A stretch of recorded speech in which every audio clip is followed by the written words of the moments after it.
A woman becomes truly powerful not when she controls others, but when she no longer needs to control anything to feel at peace. That is when her energy becomes magnetic.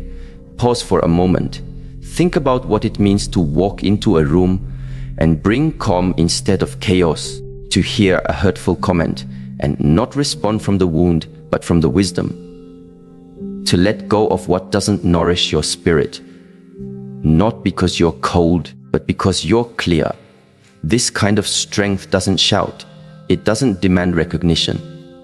It simply is. The world often teaches women to be everything: loud, available, reactive, desirable. But the deeper truth is this: a smart woman becomes magnetic not through noise, but through her ability to remain centered when everything else is off balance. She does not shrink, nor does she seek approval. She returns to her breath. She returns to her boundaries. She returns to herself. There is a silent discipline that defines the strength of a woman who is self-aware. Not the kind of strength that pushes against the world with loud declarations, but the kind that holds its ground with quiet certainty. You can see it in her presence. She does not need to prove her worth or overextend her heart to be validated. She moves through the world with the understanding that her energy is not something to be scattered. It is to be guarded, directed, and honored. To guard your energy is to live intentionally. It means that you do not allow every passing emotion, every random conversation, or every chaotic person to find shelter inside your spirit, because not every connection is nourishment. Some are leaks. Some people are not offering companionship. They are feeding off your calm because they haven't cultivated their own. The moment you begin to treat your emotional presence like a sacred space, your life changes. Not at instantly, but steadily, like a tree growing quietly beneath the surface until one day it breaks through the soil with undeniable strength. One woman shared a story of how she used to enter every room trying to fix the emotional temperature. If someone was upset, she'd try to soothe them. If there was tension, she'd absorb it just to maintain harmony.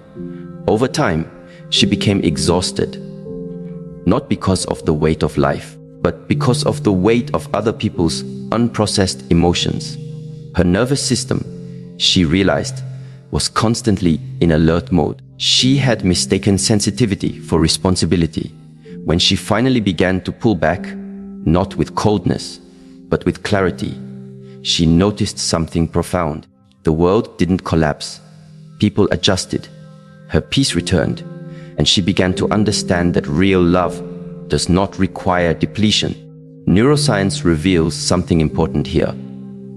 Our brains are wired with mirror neurons, which cause us to reflect and absorb the emotional states of those around us. This means that who you spend time with is not just a social choice. It's a biological influence. If you are surrounded by people who operate from fear, anger, or neediness, your emotional system begins to mirror that frequency. But when you place yourself in environments of steadiness, kindness, and authenticity, your nervous system responds with regulation. That calm you feel around certain people isn't imaginary. It's a sign that their energy is safe for your spirit. So, guarding your energy isn't about isolation. It's about discernment. It's about knowing that you can still be compassionate without becoming a container for other people's chaos. That you can hold space for someone without losing your own. And that the highest form of love you can offer the world is a regulated, grounded, present version of yourself. This is especially important in relationships because many women have been conditioned to equate love with self-sacrifice. They think that proving loyalty means absorbing pain. But true intimacy begins where self-abandonment ends.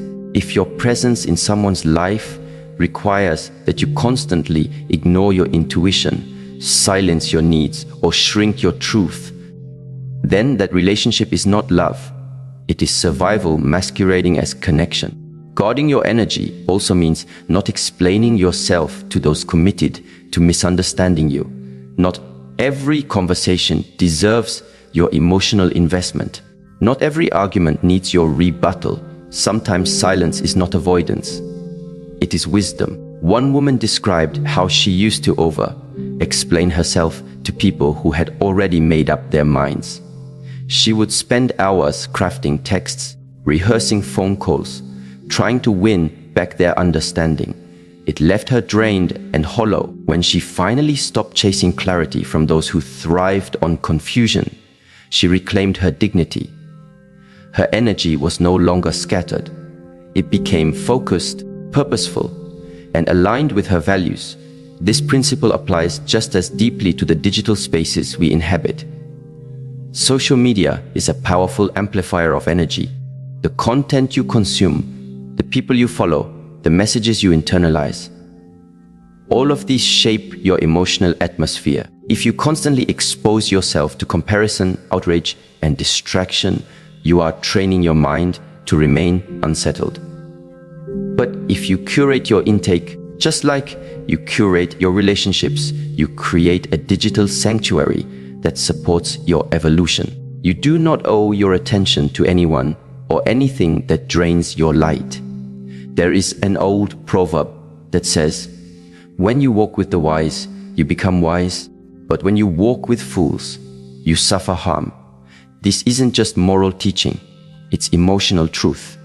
Smart women recognize this. They know that it is not cruel to walk away from what harms your peace. It is sacred, because peace is not passive. Peace is an act of courage. It takes strength to choose softness in a world that rewards hardness. It takes maturity to say no, not just to others, but to your own old patterns that once kept you safe but no longer serve your becoming. Guarding your energy also means honoring the seasons of your life.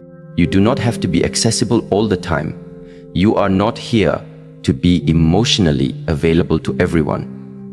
There will be seasons where you need to go inward, to recalibrate, to mourn, to rest. These are not empty seasons, they are preparation. The same way soil needs to lie fallow before it produces again. You too need to protect the seasons of stillness in your journey. A woman who respects her inner rhythm does not fear missing out. She knows that what is meant for her does not require burnout to receive. And so, the first rule is simple but profound. Guard your energy as you guard your heart. Because when your energy is clean, your life begins to reflect that clarity. The relationships that stay are the ones that feed your growth. The situations that leave reveal what was never meant to stay. And your own self, no longer fragmented, returns home to itself. There is another quiet rule that wise women live by: speak less, observe more. Not because they have nothing to say, but because they've learned that most truths are revealed in silence. Words are powerful, but not all are necessary. In the rush to be heard, to defend, to clarify, something is often lost: presence. Smart women do not waste their words trying to convince others of who they are. They know that character is revealed not through explanations, but through consistency. They trust in the power of silence because silence teaches you to see. It teaches you to read what is unspoken. In relationships, this becomes a superpower. While others are talking over each other, trying to be right, trying to win, the woman who observes can see what most miss: how someone reacts under pressure, how they speak about others, how they respond when their ego is challenged. She listens not just to words, but to tone, not just to promises, but to patterns. There is a deep spiritual clarity that emerges when you begin to value observation over reaction. You become less impulsive, more grounded. You realize that most people reveal everything you need to know if you're just patient enough to let them talk. A woman once said, "When I stopped trying to be understood, I started to understand." That's the transformation. When you become less reactive, the truth starts to surface. often quietly, like the first light of dawn. From a psychological standpoint, the ability to pause and observe is rooted in executive functioning. This is the part of the brain, the prefrontal cortex, that allows us to manage impulse, regulate emotion, and make decisions aligned with long-term values. When you speak less and observe more, you activate this part of your brain. You create space between stimulus and response. And in that space lies your freedom. The freedom to choose who you want to be in that moment, rather than defaulting to old programming. Eastern philosophy speaks to this as well. The concept of Wu Wei, effortless action, teaches that observation is the foundation of wise movement. You do not need to force what is natural. When you are attuned to your environment, your intuition, your body, you begin to act from alignment, not urgency. You do not need to chase answers. You allow truth to reveal itself.